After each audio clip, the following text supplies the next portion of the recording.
Hey everyone, this is Philip, and this is the best of the week for the Everyday Fighter podcast.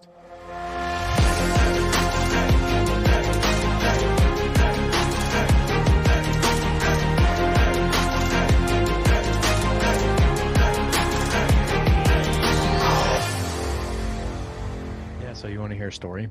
When I was my end of my sophomore year, where I was doing better, and especially my junior year, like I had lost weight, I had dropped weight class. I was a heavyweight my freshman year, and then I dropped down to 171. And this is all from wrestling? All from wrestling. I dropped down. No, not from that. My freshman year, I was always fat. Didn't matter how much exercise I did. I just ate terrible. Sophomore year, kind of started to lose some weight. And then junior year, I dropped from heavyweight to 171. And that was my weight that I wrestled. And I'll never forget, that was my first experience of turning bad experiences into fuel.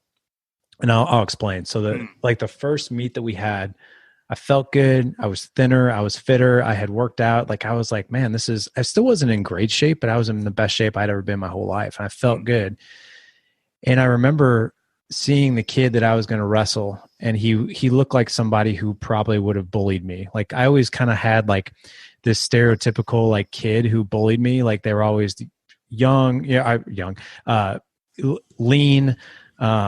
They were popular, they were athletic looking. And I remember looking at this kid and being like, every freaking kid that ever pushed me around, you look like him. And I'm going to kick your ass. Like that was my mentality. It was almost like all these years of being bullied, like I saw all of them. And I remember like when I hit the mat, I was like, I'm going to kill this guy. Like little did he know. Yeah. Like it was like a complete switch had flipped from when I did my very first match freshman year to now. Cause I was like, this guy is not going to get out of the first round with me. I'm going to kill him. And I remember the whistle blowing and like him like trying to wrestle me down. And I just remember like the rage in me was insane. And I remember like just crushing this guy. And I was like, after I won, my hand was raised. I was like, holy crap. Like I can hang with these guys now. Like I can actually do my part. I can defend myself. And from then on out, I was just like, I was a madman then after that. And I felt good. I felt confident. And that definitely propelled me into, I became highly competitive in Taekwondo. I became highly competitive in Kuksul. I was actually I don't hang like any of my medals or anything like that, but I was going through and boxing medals. I have 57 gold medals from tournaments, from sparring. And like, I would just get mad competitive with that stuff. And, I guess that's why I still feel that itch to, even like go learn some more, Let's talk about that a bit, because that's, you use that what was pent up inside and kind of had a symbol of all of that pain and everything. And you're able to link that to your to the competition. So is it such that you feel like when you're talking about, okay, I got super competitive, right? I'm trying to make the jump from like all the pain that you had from bullying and seeing this guy as a representative of that to now carrying that into competition. Do you feel like you have a chip on your shoulder? Yeah, so I can explain how even this started the Good Dad Project. So I didn't really start, I guess you could say like, I did martial arts when I was in college, but I didn't join the Kuksul Wan until I was 30. And it was weird because like I had a good arsenal, like a foundation of skills, because I did Taekwondo and I did wrestling. So I did Kuksul, and Kuksul is a mixed martial art, traditional of Taekwondo and Hapkido put together. So it's kind of like Chuck Norris, even though I know he didn't do Taekwondo, he did Jung Sudo, or I can't remember, but it's anyway, it's one of those. And then Steven Seagal, like that's, so someone grabs you, joint locks, pressure points, all that good stuff. But for me, so I felt really good and I felt really confident. And I got really carried away with it. Like I got obsessed with it to the point where that's where it threw me out of balance. Like where I was at class like every night of the week, and I wasn't spending time with my wife or my kids, or at the time we had one when I started, And then by 2008, which was 2 years later, we had my second. And then I quit at the very beginning of 2011.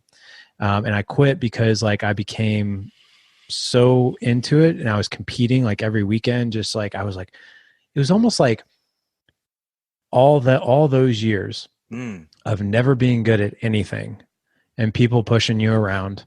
But for me, it wasn't so much at that age being pushed around. It was all those years of never being good at anything sports wise. And then all of a sudden you're winning every weekend. Like I became like obsessed with it. My wife was like, really? You're going to do another tournament?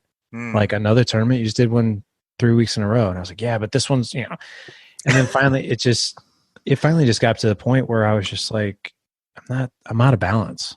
I'm going, and now that we've been doing Dad Edge and Good Dad Project, I know right now what I was seeking at the time. And that was validation. I wanted validation that I was good at something. I wanted validation that all those years of being pushed around that I could actually do something.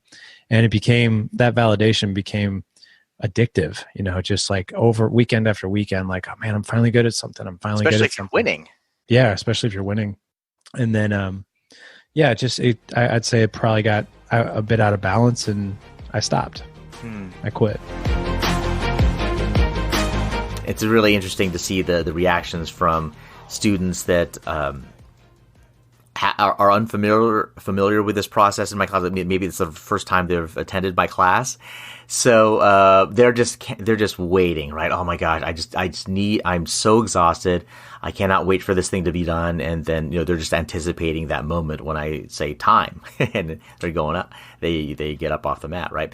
But I count down 8, 7, 6, 5, and then at this point I start playing my games. I start putting them kind of through the ringer. So sometimes it'll be like I start slowing down my counting. 6, 5, 4, and then sometimes I'll just get to a point. I'll say like 5, and I just shut up. And just have uncomfortable silence because they're anticipating, even if I'm slowing down my counting, with those numbers going, and it just doesn't come. So now it just starts. If it wasn't before, playing with their head, then now things are starting to move around in their head. Thoughts are starting to go in there, and then sometimes I'll do this. I'll go 5, 4, and I'll pause, and I'm like, you know what, I haven't had my second cup of coffee yet, so you know what, I messed up. Let me start over. So I go back again to 10, 9, and then sometimes I'll stop counting down. I'll count up, and then I'll put in random numbers, 44, 48, and then they just don't know what to think at that point. And sometimes I'll even throw in like alphabet, letters of the alphabet in there, and it's just really interesting to hear the groans and like, oh my gosh, all in there. But that's the whole point of it, right? Because, whereas they weren't giving me that before, or they weren't, just expressing it that way. Now it's like, oh my gosh, because their expectation wasn't met, natural for thoughts and emotions just to start going. Now here's typically the way it works is I'll tell them, it's like, if it hasn't happened yet, this is usually the point where you start thinking things, You may be thinking, this is too tough. This is way too hard. You may be thinking things like the guy in the front of the room is just sadistic, and whether that there may be some truth to that or not, that's for other people to decide. But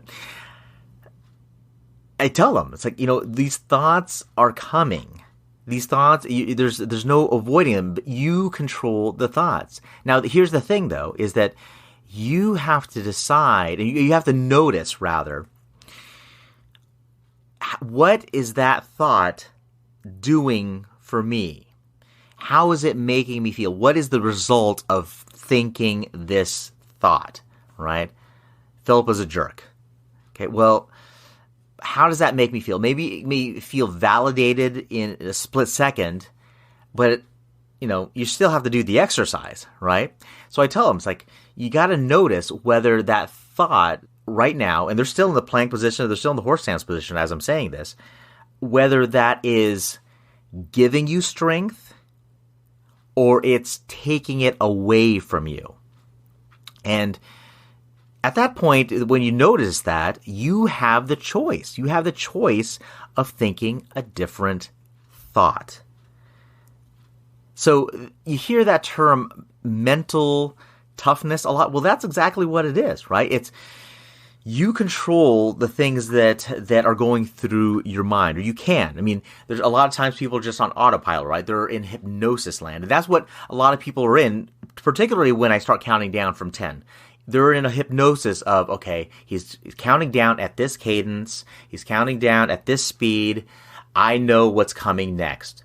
5, 4, 3, 2, and time, right? So that's kind of a hypnosis there.